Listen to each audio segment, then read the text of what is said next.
Maria had always been the strong one in her family, the one who smiled even when life tested her. But that changed the day the doctor's voice trembled as he said, "It's cancer." The word echoed in her mind like a bell tolling for her future. In an instant, her plans, her peace, even her laughter seemed to fade. She was only 42 with 2 children still in school. That night, lying awake in the hospital bed, tubes connected to her arms, she whispered through her tears, "Lord, why me?" For weeks, Maria's world revolved around hospital visits, blood tests, and quiet moments of fear. She could not eat. Sleep rarely came. Her husband tried to be strong, but she could see the exhaustion in his eyes. Her faith, once her anchor, now felt like a distant shore. "Where are you, Lord?" she prayed one morning, clutching the crucifix around her neck. "I feel so alone." It was her elderly neighbor, Senora Teresa, who placed a rosary in her hand one afternoon after Massachusetts. The beads were old, smooth from years of use. "This rosary has seen many tears," Teresa said softly, "and many miracles. Pray it, Hija. Our Blessed Mother never abandons her children." Maria nodded, though her heart was still clouded by fear. That night she began to pray, slowly, haltingly, whispering each Hail Mary like a plea for mercy. The days that followed were not easy. Chemotherapy began and the side effects were cruel. Her hair fell out. Her body weakened. Some days she could barely lift her head. But she made a promise to the Virgin Mary, "I will pray the rosary every day no matter what." Each decade became a lifeline, one more reason to hold on. When she couldn't sleep through the pain, she prayed. When she was too weak to speak, she moved her fingers along the beads in silence. And little by little, her heart began to change. One morning, after another painful treatment, she sat by the window watching the sunrise. The golden light touched her face and she felt something stir deep inside, a quiet peace she hadn't felt in months. As she held the rosary, she whispered, "Hail Mary, full of grace," and for the first time she felt the words fill her with strength. In her heart, she heard a gentle whisper, "You are not alone, my child." Tears streamed down her face as she realized that Mother Mary had been with her all along, in the waiting rooms, in the sleepless nights, in every beat of every prayer. Weeks turned into months.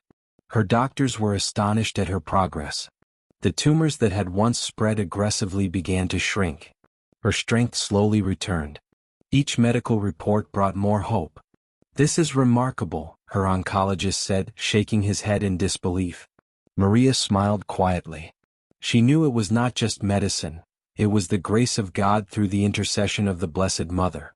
The greatest miracle came one night when Maria felt an intense pain in her chest, so strong that she thought her heart would stop. Her husband called the doctor, but while waiting for the ambulance, Maria took her rosary and began to pray. Her voice trembled, but she refused to stop. "Hail Mary, full of grace, the Lord is with thee." By the time the ambulance arrived, the pain had subsided. The doctors found nothing wrong with her heart. That same week, a scan revealed what they called unexplainable remission. There was no trace of cancer. Maria fell to her knees before the statue of Our Lady of the Rosary at her parish. "Thank you, Mother," she whispered, her voice breaking with gratitude. "You carried me through the valley of death and brought me back to life." From that day on, she became a witness of hope for others, visiting hospital wards, sharing her story, and giving away rosaries with a smile that now radiated peace. Her journey was not only about healing her body, it was about healing her soul. Through every prayer, she had rediscovered her faith, her purpose, and her trust in God's will. She told everyone who listened, "When I prayed the rosary, I wasn't just asking for healing. I was learning to surrender, to say, like Mary, 'Let it be done unto me according to thy word.'" Years later, when people saw her lighting a candle at the grotto, they would often ask, "Is it true that the rosary saved you?" She would smile gently and say, "It wasn't just the rosary.